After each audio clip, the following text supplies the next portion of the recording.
પુણાની ખાનગી હોસ્પિટલમાં પ્રસૂતાના મોત બાદ પરિવારનો હોબાળો. જોડિયા બાળકોને જન્મ આપ્યા બાદ પ્રસૂતા મોતને ભેટી. તબીબની બેદરકારીના પરિવારજનોએ કર્યા આક્ષેપ. ખાનગી હોસ્પિટલમાં તબીબોએ 1.5 કલાક બાદ પરિવારને જાણ કરી. બંને જોડિયા બાળકોની ડિલિવરી બાદ પણ કોઈ જાણ કરી નહોતી. 1.5 કલાક બાદ પ્રસૂતાનું મોત થયું હોવાની જાણકારી અપાઈ. પરિવારજનોને અંધારામાં રાખવામાં આવ્યા હોવાના આક્ષેપ. મૃતકના પરિવારે ન્યાયની માંગ સાથે હોબાળો કર્યો. પોલીસે ઘટના સ્થળે પહોંચી મામલો થાળે પાડ્યો. પ્રસૂતાના મોતનું કારણ અકબંધ પોલીસે તપાસ આરંભી. જો મારું નામ હેતલ છે. કાલે અમે સદવિચાર હોસ્પિટલમાં હતી. અમારે સીઝરનો કેસ હતો, ડિલિવરીનો કેસ હતો. પહેલેથી અમારે ત્યાંની ફાઇલ જ છે.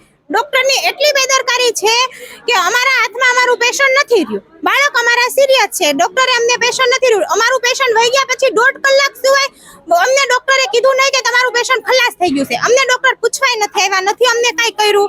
છેલ્લે તોય અમને સાઇન કરાવી કે તમે સાઇન કરો. અમે વાંચીને અમે થોડા સાઇન કરવાના છે. અત્યારે અમારી હારે જે ઘટના બની છે અમને ન્યાય નથી આપતું કોઈ. અમે કાલના રાત આખી 6 વાગ્યાના રાયડું નાખી છે, અમને ન્યાય નથી મળ્યો. અમે નહીં બોડી સ્વીકારી, નહીં અમે કાંઈ કરી. પહેલા અમને ન્યાય મળશે પછી જ અમે બોડી સ્વીકારશું. ત્યાં સુધી અમે બોડી નહીં સ્વીકારી. ડોક્ટરની બેદરકારી જ છે. એના બેદરકારીના લીધે જ થયું છે બધું.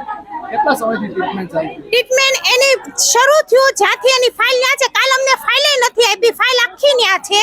જ્યારથી એને અમે દવા ચાલુ કરી ત્યારથી કે ઠેઠ એને અત્યારે અમને બાળક હાથમાં આપ્યું ત્યાં સુધીની ટ્રીટમેન્ટ એની પાસે જ કરાવી. બાકી અમે કોઈ ડોક્ટર પાસે નથી ગયા. પોલીસ ફરિયાદ કરી. અમે કાલની પોલીસ ફરિયાદ કરી છે પણ અમારી હાથમાં કાંઈ છે નહીં. હજી અમારા હાથમાં કાંઈ આવ્યું નથી. કેમ કે અમે ગરીબ છે એટલે અમારા હાથમાં કાંઈ નથી આવ્યું. પૈસાવાળા હોત આખરે તો અમે ગમે એને કોઈ ભી ને અમે એવું પોલીસ ઉપર આક્ષેપ નથી કરતા કે ભાઈ એ લોકો પૈસા ખાય છે. કાંઈ નહીં.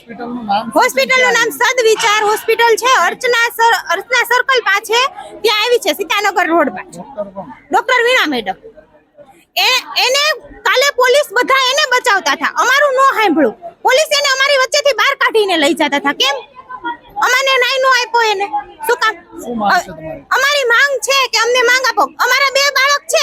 અમારી 2 બાળકની આજીવનની ખોરાકી, અમારો જેટલો ખર્ચો થયો ઈ અને અમને ન્યાય જોઈએ. આજ અમારી હારે થયું, કાલે ની હારે. અમને 2 બાળકની આજીવનની ખોરાક એને કોણ સાચવશે? તો ઈ સાચવશે?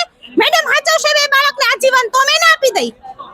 અમારા બાળકનો હાથ કોણ ઝાલશે? અત્યારે આ સમયમાં કોણ ઝાલે બાળકનો હાથ? એની માં નથી, એનો હાથ કોણ ઝાલશે? જો તમે આ વિડીયો ફેસબુક પર જોઈ રહ્યા છો તો લાઈક અને ફોલો કરો, અને યુટ્યુબ પર જોઈ રહ્યા છો તો અમારી ચેનલને સબસ્ક્રાઇબ કરો. સત્તરે.com આઝાદી સમાચારોની.